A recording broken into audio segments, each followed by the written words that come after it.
All right, welcome everyone. Oh, wait a minute, I got a sound thing for this.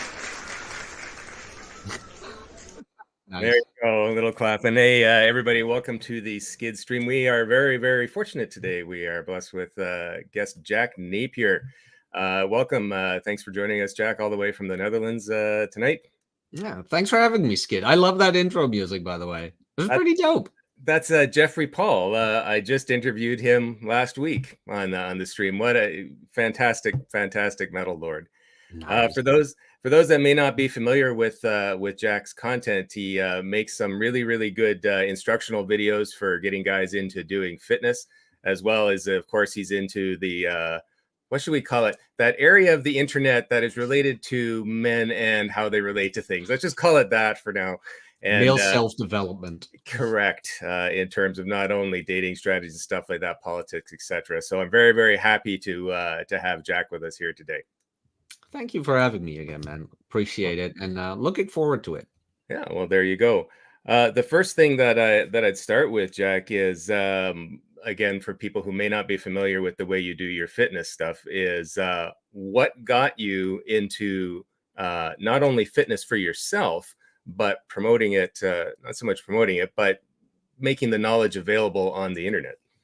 Oh, that's a good one. So I started out when I was, and the timeline is a bit skewed here, I believe around 23, somewhere around there. I just didn't like the way I looked. I was a bit like skinny fat, like out of shape. Like I always used to drum and like be active like in the upper body, but like the waist and the legs was always like, it was just out of shape kind of thing. And I just really wanted to change that. I remember back then, like with dating as well, that I just had certain insecurities about my looks. It just happened where it's like you saw guys flirting with your girl and those guys were like in shape and things like that. I'm like, look, this is not her fault or whatever. This is my fault. Like, I need to change something. I need to work on that. So I got into the gym, and I started out as most people started who went to the gym. I got a tour through the gym by a fitness trainer who maybe had one certificate, and here are the machines, and this is the weight you put on, and just do your 4 sets of 12. Nothing about progressive overload, nothing about compound movements, nothing about core stability. Just sit on the machine, do your reps, and do your thing. It's like, okay. Now, fortunately for me, I had a friend who got dumped. And he got into Elliot Hulse, and he showed me Elliot Hulse. And Elliot Hulse back then was a bit more, how do I phrase that? It was a bit more out there, like a bit more assertive or whatever. I wouldn't say aggressive, but just more, I don't know, like he grabbed you. He knew to grab your attention. He toned it down a bit lately. He's way more calm, way more grounded, which, I mean, is not a bad thing per se, but just saying. And I also had a friend who was into like free weights. And that combination of Elliot and that friend of mine got me into free weights. Still not fully there because like the program was absolute garbage. Like no periodization whatsoever, no variation in exercises, no variation in intensity. So I got I started researching more and more into that, and I got to 5x5, which till this day is one of my favorite programs. Real great all-around program. And at a certain point, I was like in the gym every day, not even long, maybe an hour or whatever. But it's like you do your 5x5s, and on your rest days, you did like arms or whatever, and then maybe 2 exercises. And I remember back then it felt strange. It's like, I remember I talked to one of the trainers. I'm like, I've only been here for 20 minutes. It's like, but I'm already done. Am I doing it right? He's like, did you hit failure? I'm like, on what you needed to do? I'm like, yeah, well, no worries there. It's like, because I remember that. And I even get these questions now every now and then where it's like, yeah, but I'm only spending so much time in the gym. It's like, well, did you do what you need to do? Good. And at a certain point, he asked me, like, have you ever thought about educating yourself in this, like professionally? I'm like, I never thought of that. Like, is that possible? Because I was still going to like community college, things like that. He's like, yeah, you can get your fitness trainer certificate, and you know a lot about the free weight, so it's a great addition. Plus, the certificate will get you into a gym, and then you can kind of do your own thing with the people who you train. So I went to night school, got my fitness certificate, did a couple of courses during the weekend, did another evening course for the personal training. And that's kind of how I got into it. Now, like, this is way back. Jack Napier isn't really my first YouTube channel. It's the second one, actually. I had like a Dutch one because the Dutch fitness community was pretty big. But I don't know, like, wasn't really fully my thing. There were things lacking. I found. And then I stumbled upon Rich Cooper's work. Right. Via Rich Cooper to Rollo. Then the podcast that shall not be named was still on back then. And I saw in the chat a lot of guys asking about books. Like, what books should I read? Do you have a reading list? And of course, you've got the Reddit sidebar. But nobody was really talking about those books. And I was like, hey, back then I had a whole bookcase full of like everything that was ever recommended and more. So I'd read it all, studied it all. And I was like, oh, like, I've made videos before. Perhaps I can actually do this. Yeah. So I did like a 45-minute book review on the 48 Laws of Power. And that got shared by Ryan Stone. And here I am today. But through that whole process, I think I dropped somewhere. I also was a personal trainer and a fitness trainer once. And somebody started asking me about that. And then every so often I made a video about that, and that was well reciprocated. And what I tended to notice as well was that a lot of guys overcomplicate this stuff. Very much overcomplicated, where they focus way too much on protein and diet and things like that, where you don't really need to do that. And like, how many times do I need to be in the gym instead of what do I need to perform in the gym and things like that. So it's like, there is actually some room here for the knowledge I have. Yeah. So I started doing that, gained some traction, got a very loyal following. And at a certain point, I was like, well, just set it up. Just set it up and see what happens. And I set up my coaching. And right then and there, I immediately had 5 clients. Nice. Which was beyond my imagination. Where it's like, wow. I actually have a video queued up for the folks at home in case they haven't seen you. Just one of your shorts on how to squat. So we'll bring that. Oh, with the horrible music. We all got to start somewhere here.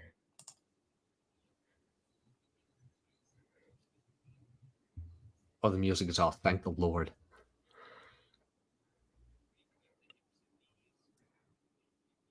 Yeah.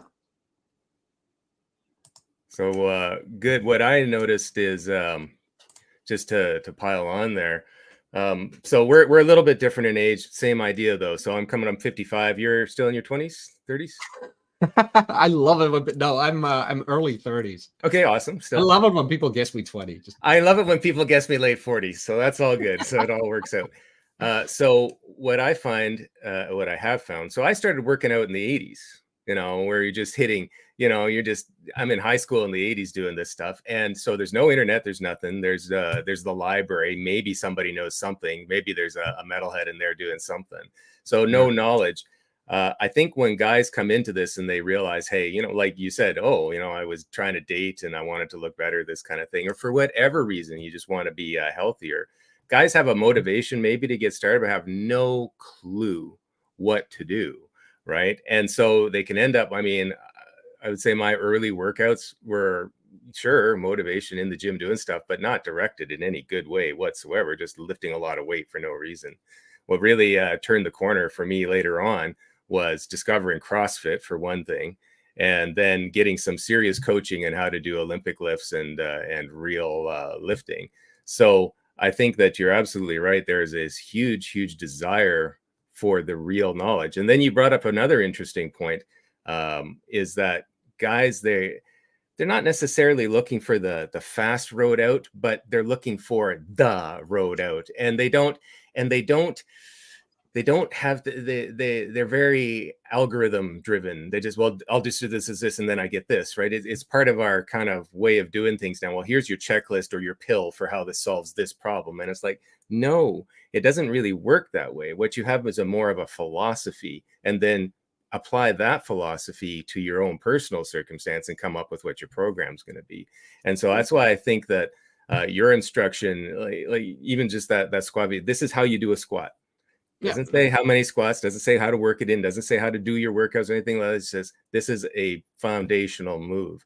And I'll just throw in there at the same time that in terms of like knowledge-based stuff, like Mark Ripeto's Starting Strength book on how to actually do your 6 basic motions. Hip drop. Exactly, right? So I think that I think you hit it at the exact right time and the exact right stuff, because there is a thirst for it, for the knowledge, but it has to be delivered the right way with the right philosophy. Well, yes. And also, like, keep it simple, stupid is like one of those principles I abide by, where it's like, it really doesn't have to be hard. It really doesn't have to be. The hardest thing ever, though, is like teaching somebody digitally how to deadlift. That's the most difficult part. I have one client, he just couldn't get it right. And what was it? He was later in the gym, later in the evening, his time. I'm like, okay, first thing you're going to do before you set up deadlifts or whatever, call me. We're just going to video call. And then like, that's how I was able to talk him through it, like to get those hips back, get those shoulders down, lats engaged, back neutral, and push that floor away. That was like, because when you read it, you're kind of like, huh? But like when you have somebody next to you and they tell you like, no, keep that tight, and then like push the floor away, squeeze those glutes, now you got it, kind of thing. Yeah. But that's where like the form is the foundation. The form is the foundation of everything. Like you can do as many reps as possible of whatever exercise you want to, but if you have shitty form, it will only last as long. It will only last as long. So That's like always been my main focus. That's why I made that exercise performance course, which, like, if you're a YouTube member, you can get it for free. You can get it for free on my mailing list. It's out there. By the way, links to Jack's stuff in the low bar. Nice. But that's why I kind of made that, where it's like, this is how you do it. This is how you do that. And from there on out, you already have very good fundamentals. Now, from there on out, it really depends on what you want. 5x5, like I said, is like one of the things I still recommend to this day. It's a great muscle builder. It's a great endurance builder. You name it. Cardio, I'm not a big fan of running or whatever for the knees. And like, if you've ever done a heavy set of squats, you'll know that will get your heart pumping. That will get the blood flowing. Bigger fan of walks, high duration, low intensity cardio. And then comes the exercise choice, where it's like, okay, you have your squats, bench, deadlifts, shoulder presses, pull-ups, and dips. What else? Do you really need anything else? You could need more, depending on if you're a beginner, an intermediate, or an expert. All depends on that. But in the beginning, I would just keep to those, like 6 exercises, 6 to 7. Not a big fan of bend over rows. Prefer pull-ups over bend over rows. And then later on, you can experiment a bit. This is what I've done with clients. When I see, like, okay, the form is good enough. The form, I trust you with this. Do an M rep at the last set. Now, for people who don't know what that is, as many reps as possible. Great for progressive overload, great for hypertrophy, like muscle breakdown, and of course in rest muscle build up. And those are actually very simple things. Everything I just said, you don't need anything more than a rack, a bar, and some weights and proper form. However, what you see in the fitness space a lot is buy my supplement, do this weird exercise. Go, if you're not spending this many hours or minutes in the gym, you're not doing it right. Meanwhile, all these guys promoting it are all on fucking roids. Yeah, exactly. Which is fine. I'm not saying roids are bad or anything. Do whatever you like. But it just gives such a skewed view of reality, where it's like, look, yes, you train. You need to train. I have a funny story about that, by the way. Yeah. You need to train to get bigger, but get that big or that lean and muscular, you're going to need something else that is not their supplement, that is not their, like, Arnold press. Yeah. That's called a needle. It was my physical therapist. He used to be in the Navy. And apparently he had a fellow shipmate who took the roids but didn't train. Ooh. And one day he just started complaining in the mess hall, where it's like, I keep putting all this stuff in me, but I'm not growing. It's like, yeah, because you actually need to do the work for it. Yeah. He thought if he just put it in himself that he would grow. Nope. Yeah. Sorry, go ahead. Well, how about you, Skid? Like, how did you, like, get all into this? How did you find your way to CrossFit? How did you kind of how did your road to all of this go, with failures and successes? Well, yeah, exactly. So, first of all, just mentioning back to what you were saying, when you were talking about your 6 basic exercises there, you're almost exactly describing Arnie's Golden 6. If you look that up, you guys can find that on Google. My brother does stuff like that. It's just this really basic foundational stuff, which is excellent. In terms of your question, similar kind of motivations. I'd always tried to stay in shape. Of course, I was in the military, so there's fitness tests to keep passing and stuff like that. Although they're not that hard, especially now. But as my divorce happened, I'm back in the dating pool. Things you want to get yourself sorted out. Also, just be in shape to be able to haul kids around and do stuff like that. What I discovered, 2 things kind of all happened at the same time around 2007, 2008. One was CrossFit was starting to become, instead of a niche thing, it was actually starting to get some traction. And the other thing was I met this this fella who was working with me. I come into lunch one day and he's sitting there eating like, a pork chop and some broccoli and some walnuts. And I'm like, well, you don't eat sandwiches, dude? No. And he put me on to, I wouldn't even call it paleo. It's just, don't eat sugar and don't eat stuff that's immediately going to turn into sugar, like bread, right? Yeah, but kind of like ketogenic. Yeah, and so as soon as I started modifying my eating habit, and I'm telling you, I was addicted to sugar. Like when they said, "Hey, you cannot eat refined sugar," I'm like, "Are you crazy? You can't even have a cookie?" No. And so when I finally did that and got rid of refined sugar, then all of a sudden, and then at the same time, like I say, back then CrossFit was actually kind of cool because it was very niche. And it became very, very commercial later, and that's fine. I never ended up joining a CrossFit box or anything like that. I just started. I mean, the website was really good for just going and seeing instructional stuff and things like that. I talked to a few of those guys. I went to a couple boxes a couple times because I had some friends there. But then that same guy who was eating properly, he was an Olympic lifter. So we sat, and you were talking about the difficulty of coaching somebody online. And God only knows, you must be great having the kind of patience to be able to look at somebody. You put the video camera there so I can see how your back is. It must be tough.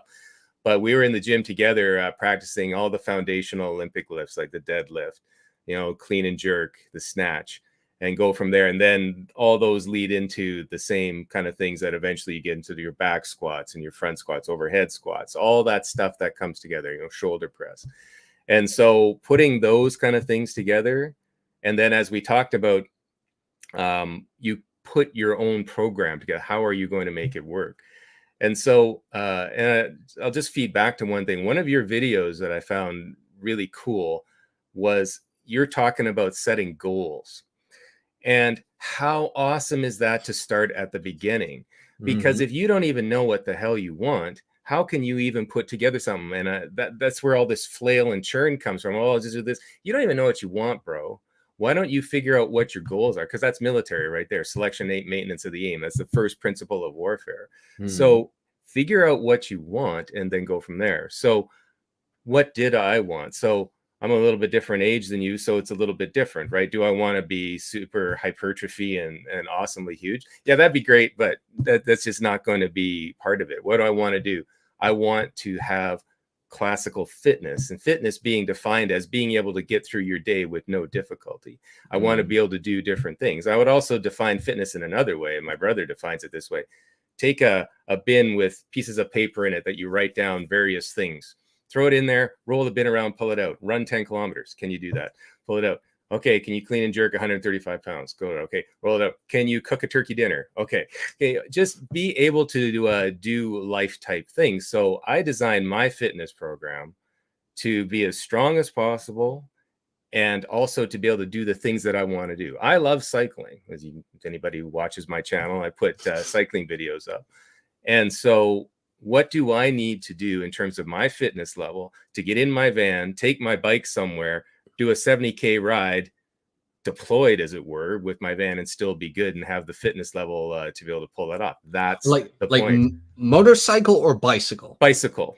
Although I do ride the motorcycle as well, but I'm talking about like going somewhere and actually cycling. Proper Dutch vehicle.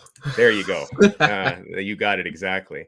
So in order to facilitate that, and again, it's great that you talk about this. When you put your program together, you have to not only take into account your goals, but then you take into account your own personal physiology and your lifestyle.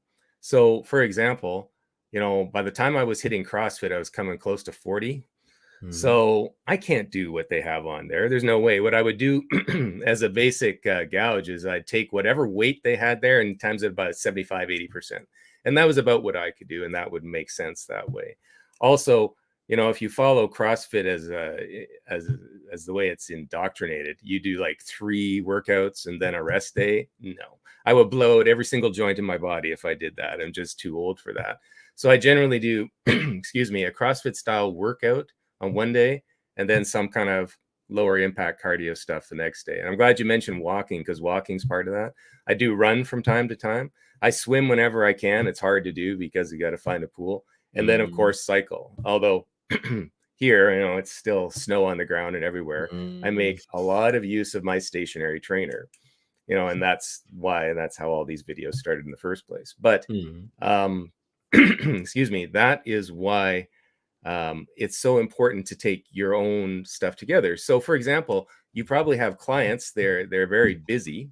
They have a busy day where they either have some kind of job or something. And so where do they fit in that gym time?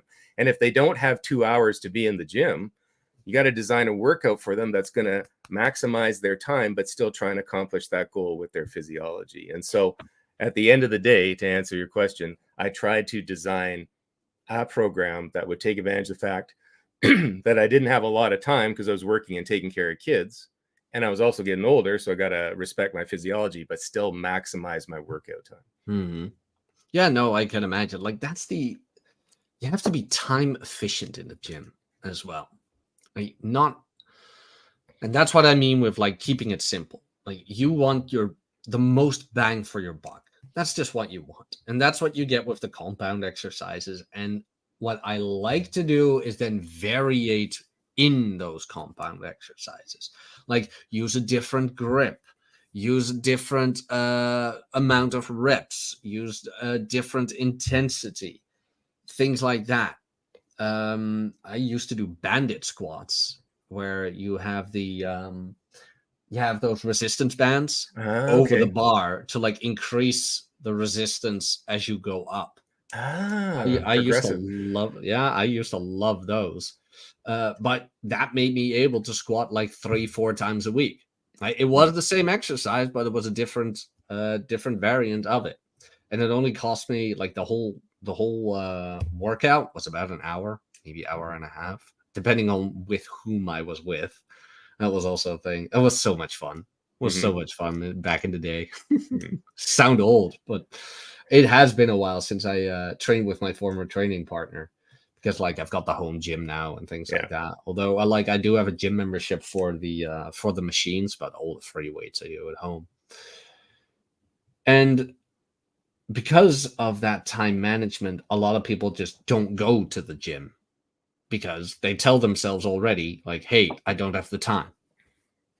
Thinking they need to spend hours in there, where it's like, no, you don't. You can do it in 45 an hour max. And then like a whole new world opens to them where it's like, wait, that's possible? Yeah. Also, you got to put in the time. It's not going to like arrive tomorrow for you that you're going to look like Arnold Schwarzenegger. You're probably never going to look like him. But if you want to see results, you have to spend the time, at least 6 months, maybe even a year, depending on how and what you're doing and how consistent you are, how consistent your diet is. Because like diet is a big issue for a lot of people. I don't like saying it, but if you're starting all of this out, learn to track your calories. Just learn to track them. It's annoying. I know it's frustrating, but as soon as you get the gist of it and you kind of know what you're dealing with, what you're consuming, it just gets a lot easier. That's great to hear, Roland. That was going to be my next question. If you had nutrition advice for the guys out there, and is that the kind of things that you tell your clients just like that? Okay, so I don't do meal plans. In all honesty, what I mostly do is just I've written it down. I had a client once. He wasn't my client yet. He's like, could you write me a meal plan? I'm like, I'm not going to write you a meal plan because that won't work. That won't help. I need you to know why you're eating what you're eating. I need you to know why I'm recommending what I'm recommending. So I just wrote all of that down and I send it to him. I was like, yeah, pay me what you want. Like, pay whatever this is worth for you. I don't care. Yeah. So the baseline is simple. You need for a minimum 1.6 grams times your body weight in kilos in protein. Minimum. You don't need a pound per body weight. That's already too much. There's reduced added value in there. So you don't need that. Will it harm you? No. More is better in this case, but you don't need to focus like die hard autistically on it. Carbs and fats, pure preference. Pure preference. Some people go better on a higher fat diet. Some people go better on a higher carb diet. Pure preference. Where does your preference lie? What time do you want to eat? Pure preference. You are not a bodybuilder. You're not a professional athlete. You are not a competitor. You are a basic human being, a novice who just wants to work out. Stop worrying about that. Are you hungrier in the morning or in the evening? Well, I don't like breakfast. Then skip it. Then, like, don't force feed yourself. If you're not a morning eater, don't do it. Intermittent fasting is great for these people. I always recommend them to like look it up. And what products do you like to eat? I'm not a big fan of saying, oh, this is unhealthy for you, where it's like, no, it's not unhealthy for you. You might feel like shit because there's no nutrients in them. Like, unhealthy is a pretty big word. Like, everything, there is something as too much. There is a thing called too much. So what I usually do is, what do you like to eat? And then go from there. And of course, like, some smart ass is going to be like, I like pizza. It's like, haha, very funny. Okay, so you like cheese, you like dairy. Okay, good. What else is on that pizza? Meat. Okay, good. It's like, yeah, smart ass, I got you. It's like, we're just going to do it without the dough then. Fine.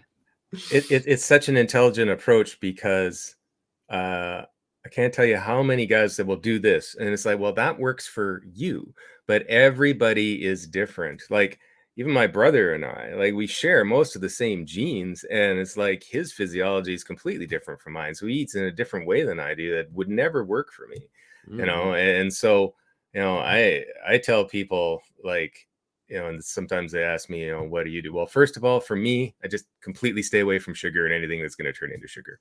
For some people, that's okay. For me, it definitely is not. I try to get most of my calories actually from fat because I find that it keeps me steady through the day. I don't go through glycemic jumps. So I get most of my calories through protein and fat. I can stay very steady the whole time through. And in terms of protein, you know, when guys do it, it's great prescribing the actual amount. Sometimes I just hold up my fist, that much protein, that's how much you need. You can eat a little bit more than that. I mean, look, that's like a really big hamburger, a huge pork chop, something like that. That's it. That's what you need. Maybe add another 10% of your weightlifting.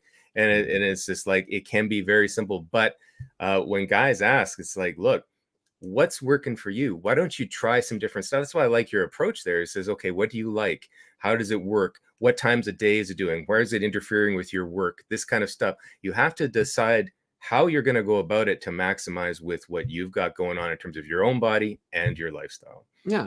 But also, like, how much do I need to eat? What I always recommend is, look, as I just mentioned, you need to learn how to track calories. I know it's annoying, but you need to learn how to do it. Depending on if you want to lose or gain weight. If you want to lose weight, put your activity level in MyFitnessPal one lower than what you think it is, because it probably is. If you want to gain weight, put it on maintenance, because from there on you can work. And then you follow the advice that app gives you with products you like to consume that are beneficial to your goals. So like high in protein, things like that, satiating. And then you check in every week. Some people weigh every day. Don't do it. Weight fluctuates every day. It'll drive you mad. Do it every week and work from there. It's like, okay, so this week I actually maintained my weight. Well, that tells you right there that your caloric consumption that you are doing right now is to maintain your weight. What do you do then? Okay, decrease caloric intake by 50 per day. And then not like, I don't mean you reduce 50 like every day, but from that point forward, let's say you eat 2,400 normally every day. Now you're going to do 2,350. Oh, only that few less? Yes. And here's why. You want your energy levels in check as well. That is also a big thing that's overlooked. If you're consuming too little, you will be too tired to actually perform in the gym or perform anywhere. That's why I always reduce calories with as little as possible, because that gives you leeway. Because then the next week it might like, hey, I lost half a kilo. Like, good. We're on the right track. It might not be much, but it is something. How are your energy levels? Oh, fine. Perfectly energized. Workout went great. slept perfectly, like how's your water intake? That's a big one for people too. But then we go from there. You know what? Instead of 2350, we're going to do 2300. Mm-hmm. Let's say energy levels are still great. And now the strength is going up as well, because you want to look at that. Like the progressive overload, is that still functioning with the caloric intake right now? If all of that is a yes, then you can choose. Like, okay, we're going to keep it at 2300 right now, or we're going to go to like 2250, which already is a bit low for your average male, but just grabbing a number from the sky here. Let's say you keep it at 2350. The next week, the guy is still losing weight. Maybe not a lot, but he is still losing weight. And this also depends, before I get people coming at me like, I know people will lose 2 pounds a week and blah, blah, blah, blah, blah. Look, depending on what you're dealing with, it's really depending on what you're dealing. If you're dealing with an obese person, overweight, whatever, these people will lose weight much faster because of the change in diet already. There's a lot of water weight going on there. There's a lot of changes in lifestyle going on there. So yes, in the beginning, you're going to lose a whole lot more weight than half a kilo. But I'm using these numbers as an example to give you a bit of an idea on how to track this, what you need to keep in mind when doing this. So let's say you keep it at 2350. The weights in the gym are going up. His energy levels are still the same. And his weight keeps going down. It's like, good. We are on the right track. You keep that up with whatever products you're consuming, things like that, because you need to enjoy. Like a lot of people, when they go for a diet, they really don't enjoy it because they took something from a website. It's like, oh, do I need to eat this? Well, the program says so I better do it. It's like, nah. Yeah, as long as it's satiating and like you get your protein intake right, you can like still enjoy life, you know. Then you get to that beautiful part that I call the golden ratio, where you increase weight in the gym. They see more leanness and fullness of muscle in the mirror. And their caloric intake is just right. Yeah. Just perfect. Yeah. Where it's like, you know what? Like, I'm seeing that I'm gaining mass. I'm seeing that I'm leaning out in the mirror, but I'm also like gaining strength in the gym. Because yes, you can gain muscle in a caloric deficit. I know that's a myth for 1,000 years right now. It's like, you can't gain muscle in a caloric deficit. You bet your ass you can. You can. You can, but it takes some time, it takes some effort, and it takes a calculation. Yeah. It can be done. Well, I think what's important about what you're saying is there's a very big difference between somebody just starting off who has no idea how to do any of this and somebody who's well into the lifestyle of taking care of themselves. So, for example, at the beginning, this guy says, do I really have to count calories like Jack is saying? I say, yes, you do, because you have no good intuition for this. You've been brought up this entire way. You've been eating the wrong way for 20, 25 years of your life. You don't understand what you're doing. And furthermore, you could say cut back a bit, but you aren't tracking what you're eating. So your hand goes and reaches and puts something in your mouth with you even being aware of it, because it just happens to be sitting there. Oh, did you count that cookie that you ate, or that apple that you ate, or whatever you did there? Oh, does that count? Yeah, it counts. You know, and so my point being is that if they start with what you're saying, and it takes effort and it's laborious, and okay, that's fine, and they go through exactly what you talk about, years down the road, now it's second nature. Now you don't have to do it because you know how you feel. You've developed an intuition. You understand how your body works, and you go from there. But like any other training program, like learning anything, it has to start with very, very specific guidance, and then it goes on. So no, for the people sitting there going, oh my God, do I have to do this for the rest of my life? Well, it's like learning game or anything else. It's just like, yeah, it's hard at the beginning, but then you become it, and you become the fitness lifestyle. Yeah, but I mean, with counting calories as well, like you just mentioned, like, does that count? A lot of people don't even know that, like, all foods and all drinks, except for water and black coffee and tea and blah, blah, blah, blah, blah, contain calories. Pop is That the is. worst. You should never, ever, ever, ever, ever drink soda pop, man. Oh man, I drink Coke Zero all the time. I mean, I'm sorry. I mean, worst personal trainer of the year right here. But like, I love Pepsi Max. I really do. 0 calories. I know the aspartame. I have read the science on the aspartame nonsense. Seriously, I hate these studies so much. Well, the problem is it's so everybody's got an agenda now. And so how do you determine where the real truth is? And so, again, it goes back to what you're saying before. What works for you? So maybe drinking that works for you. For me, what I've found, I really love the fizz. So I'll take like this much juice, like this much orange juice or grape juice, and put in this much club soda. And now Nice. I've got pop. It kind of tastes like the juice, but there's hardly any sugar in it whatsoever. And I go from there. Yeah. Maybe some people like their aspartame. Can aspartame give you cancer? Sure, if you drink about 3 tons of it. Yes, thank you. I read that study, and it turned out you have to like drink, what was it, 6 liters for X amount of years per day. Well, and then what people will say is aspartame too will generate a glycemic cycle on you. And that is true. I mean, I can generate a glycemic reaction just by thinking about a cookie. Like you can control what happens with your hormones with what goes in. So you drink the aspartame, it tastes sweet, sends messages, boom, boom, boom. Okay, insulin starts coming into your bloodstream. But so what? It doesn't matter. It depends on the person. For me, that's not so great. For you, it doesn't matter. For my brother, it doesn't matter at all. So it really, really depends on the person. And so an important part I think that gets lost in this fitness stuff is you have to be able to keep doing it. I mean, if life for you isn't worth living without having your Coke Zero, then it's stupid to get rid of Coke Zero, right? I'm being facetious, but for me, life can't go on without chocolate. Like period dot. I love my chocolate, but so what do? I know shit. It drives people nuts when they see this stuff, and I offer them a piece. I eat Baker's chocolate, raw Baker's chocolate. And like over the course of time, when you don't eat sugar anymore, like everything starts changing in terms of how sweet it is. So Baker's chocolate, that just tastes normal to me. I eat a strawberry now and it just tastes unbelievably sweet. So it all depends on the person. So I totally get what you're saying. Absolutely. Yeah, no, I get chocolate.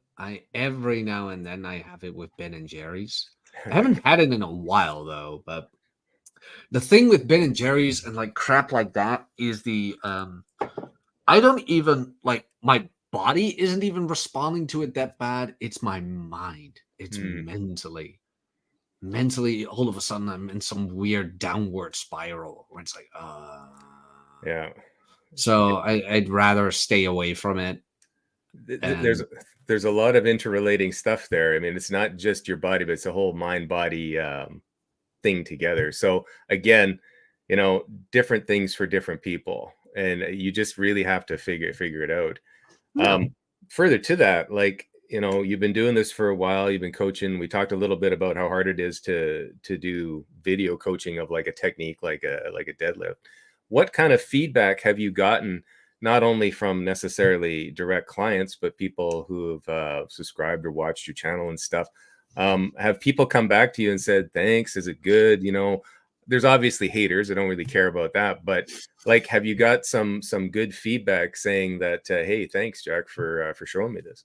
No, so far I have. A client of mine, Chris, still every now and then hits me up. Phil Henry is a guy who still hits me up. Great guy from Germany. He doesn't even live that far away from me, I believe. Clients I have now, so far, they're very happy with the simplicity I taught them. Like, I'm not the biggest guy myself. Don't have any, how do I say that? What's the word I'm looking for? Not adoration, not motivation. Adulation. I don't need to be the biggest guy in the room. Right. Because like I've seen big guys squat terribly and I can still teach them a thing or two. Yeah. And that's really what I liked about it, like the technique behind everything and stuff like that. And that's I've had the guy who I called for his deadlift, Marty. still thanks me to this day. It's like he thought he could never deadlift. I'm like, oh, you bet your ass you will. You will. It will be the last thing I do. You will be able to deadlift. I don't care. So far, so good. So far, so good. I haven't had clients yet who were absolutely displeased with me. Had a client in real life. He trained with me for a year. He's going to the gym now by himself. He's like, well, you gave me the fundamentals. You gave me like the baseline to work from. With his diet as well, he had a problem gaining weight, which is rare for a lot of people, but he had trouble gaining weight. That's my brother. Another guy who I trained who had that same problem. He was in our private Discord, and I had another client hit me up. He's like, wait, like he gained weight. Why is he celebrating? I'm like, mate, because not everybody wants to lose weight like you, Like, but what I taught him was you need to look at volume of food. That's what you need to look at. You have a lot of people who eat products that are low in portion but high in calories. Or, yeah. Like fat kind of stuff. Yeah. Wait, am I saying this right? Yeah, I am saying it right. You have a lot of people who eat like small portions, high in calories, like chocolate bars, things like that, sandwiches, you name it. But there are also like satiating products for people who have difficulty eating. The whole products in this one function very well. Like you've got skimmed quark and like skimmed milk and things like that. But for guys who have trouble eating, you want the whole version of everything. Because they're way higher in fat. They're easily consumable, which makes it easier for them to get in that caloric surplus. Eggs, fatty meats. What else do I always recommend for them? Dairy, cheese, things like that. Go for it. And for people who want to lose weight, like it's the other way around. Go for the skimmed version. Go for the skimmed version of things. Do the leaner meats. Do the less fattier meats. So, and that's what that guy who trained with me, he had such difficulty eating, but now he knows, like, hey, wait a minute. I don't have to gorge myself all the time to be able to gain weight. If I just make the better choices, go for the fattier meats, things like that, I can actually still enjoy eating and gain the weight I need. Like, yeah. It's like, so he doesn't have to be like Rocky in the morning with 6 eggs in the blender. Down she goes. Yeah. He was doing like the weight gainer shakes, stuff like that, the powders. Are like, mate, you don't need to do that. Supplements are the biggest waste of money. I firmly believe that whatever's on the perimeter of the grocery store, just eat that and you're probably going to be just fine. Stay as natural as possible. I was just going to mention a quick point, and then I have a tie-in question for you. So you'd mentioned before, like keeping it simple. That's one of your branding, is you keep it simple, stupid for your fitness stuff. And I agree, you don't need a lot of stuff. So one of the things I do, like on my channel, is I put my fitness stuff in my trailer and I take it to wherever. And we'll just deploy it in the middle of the woods somewhere, somebody's place, and do a workout. And all I've got is a rack and a barbell and a few weights, kettlebell, and just go.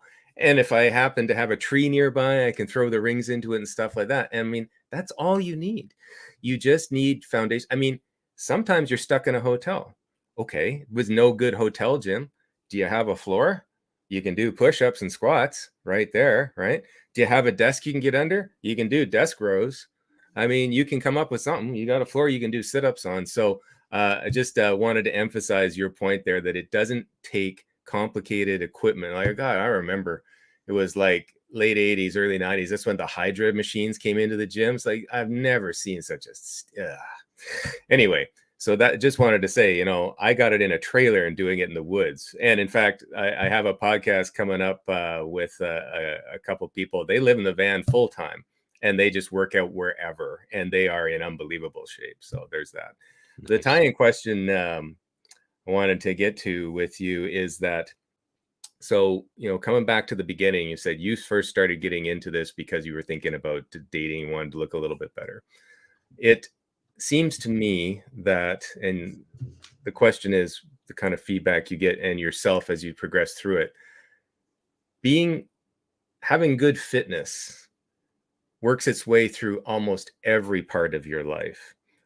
What would be, as opposed to just having better dating prospects now, what would you say, now that you've kind of matured into it, is your motivation for keeping your fitness together now? Mental. Pure mental.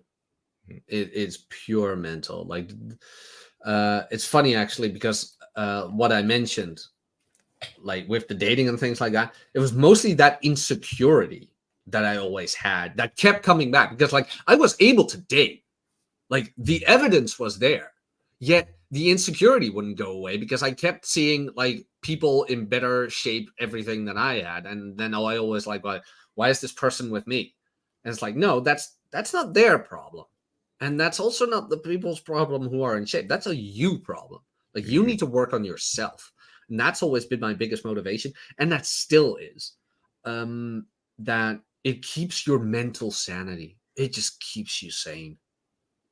In a world that goes increasingly more insane, it's very nice to have your mental health.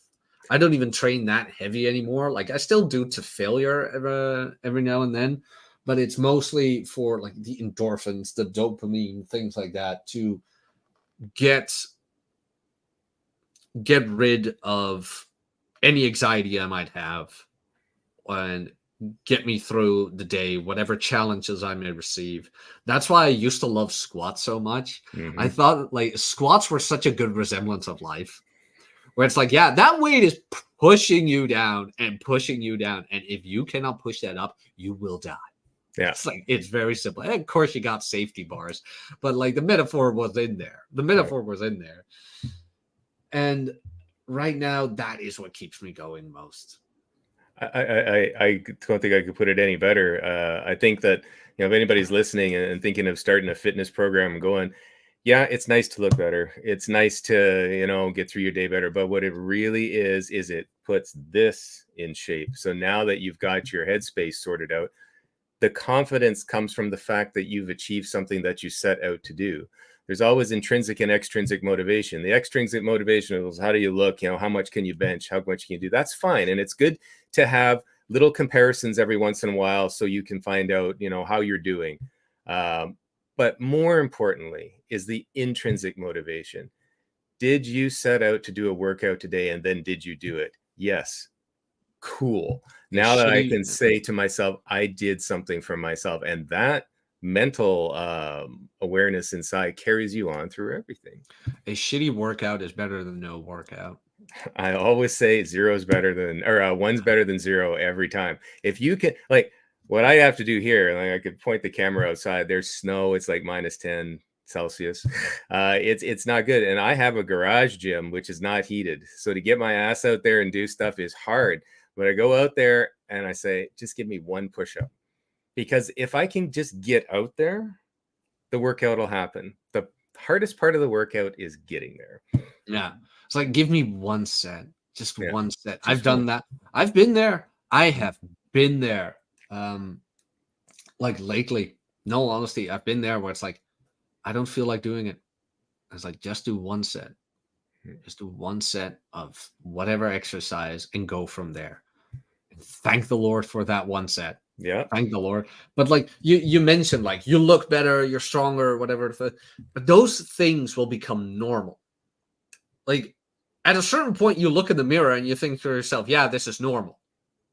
And then you go out and you see a lot of people out of shape and you're like, holy shit. Yeah, exactly. Like I've been there where it's like, oh shit, I forgot. People don't work out. Go to the airport, you're like, Jesus. And these are the people who can afford a plane ticket. Like, my God. Like, oh yeah, I forgot about that. Yeah. But for yourself, it becomes normal. And then what? Like I remember I wanted to bench 225 so bad. I finally benched it. And then I was like, 2 plates. Yeah. And then I was like, now what? I was like, oh, okay, great. Like I used to do amateur powerlifting, but I had already quit that. And then you reach those certain goals, and it's like, okay, now what? And then I kind of figured out, like, hey, wait a minute. It really isn't about the amount you bench and things like that. And it's about like that you keep doing it, that you like have that routine, that you keep taking care of yourself. Like a lot of people with depression, things like that, it is hard for those people to get out of bed or whatever, because that's the weird part about depression. It's comfortable. Yeah. It's comfortable. Yeah. That how do I phrase that? That wallowing in darkness, Yeah. so to say, at a certain point becomes a sort of blanket. And to get away from that blanket is hard. You are speaking such truth there, and this is where this becomes so important. Is like, it's like you can say one push-up. One push-up is better than zero. Like, just do something. And it's like you say, Nietzsche says, in achieving a goal, you exceed it. And what he means is to say, you can achieve a goal, but by the time you've done the work to achieve that goal is no longer important. And that is the nature of being human, is always to move forward into stuff. Rollo talks about there is no such thing as happiness. Like, true contentment, as far as I'm concerned as a man, is always having the opportunity to just keep moving forward. I always want to do something new. I want to learn something new. I want to keep going into something new. So you always want to be challenging yourself. And that's what the true goal is of fitness, is just keeping yourself challenged all the time so you can grow. Yeah, pretty much. Be it mental, physical. Yeah. So, yeah, Absolutely. pretty much. Well, we're getting kind of towards the end of it, Jack. Thank you very, very much for coming in. There's all kinds of political stuff we could talk. We were talking about a little bit before about the Dutch farm protests that we don't hear anything about over here, and a lot of other stuff going on. We'll maybe save that for another live stream another time, where we can just kind of let loose and have a lot of fun. But I thank you for coming on. For folks who don't know about Jack's content, you can see in the low bar, he's got a YouTube channel where he talks about, he's got not only shorts with little demonstrations for exercises, but also other stuff. And Jack, of course, branches out into other aspects of masculinity. In addition to your YouTube channel that we have in the low bar, where else can folks find you? Twitter at Jack Napier Knows, and that's about it. I'm thinking about maybe starting a second channel. I'm not completely sure yet. That dives more into certain hobbies and stuff like that. But I'll keep everybody in the loops if that is going to happen. But Twitter at Jack Napier Knows. That's where people find me. And I figured out how to do banners in StreamYard. So one little advertisement for me: Caves of Janxrathra, genuine Janxrathra merch, and the Rillian Raven. Links in the low bar. My little advertisement there. And then in terms of both Jack and I, smash the like, consider subscribing, and please, actually more than anything else, share the links. That's what gets the word out. Hope to see you again sometime, Jack. Thank you very much again for stopping by. And it's been really good discussing fitness. I mean, small effort, and thanks for having me, Skid. Yeah, we'll do it again. If you stick around for a second, I'll cut the stream off and we'll go from there. No worries. All right, everybody. Have a good one. Cheers.